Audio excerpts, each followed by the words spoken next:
പക്ഷെ ഞാൻ എല്ലാവരോടും പറയും ഇതാണ്, അവർ തമ്മിൽ എന്ത് ഡീല് വേണം ചെയ്തോട്ടെ, ഞങ്ങളുടെ ഡീല് ജനങ്ങളുടെ ഒപ്പമാണ്.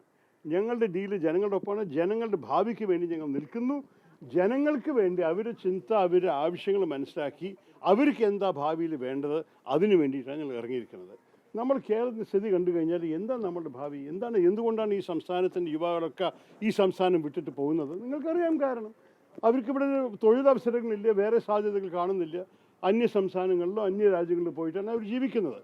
നമ്മൾക്ക് കേരളത്തിൽ അവരെ നിലനിർത്താൻ ഇവിടെ ഒരു ഭാവി ഉണ്ടാക്കണം.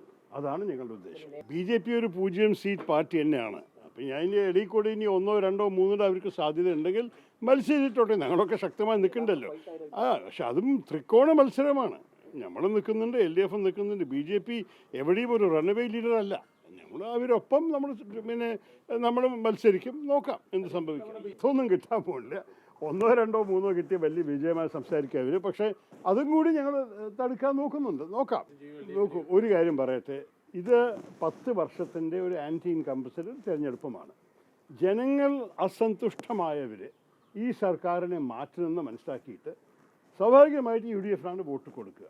അതുകൊണ്ട് ഈ LDF ഇൻട്രസ്റ്റിൻ്റെ ചില വോട്ടുകൾ UDF വരുന്ന പകരം BJPക്ക് മാറിപ്പോയാൽ അവർക്ക് തന്നെ ഗുണം ചെയ്യണമെന്ന് ഒരു വിശ്വാസമുണ്ടാവും.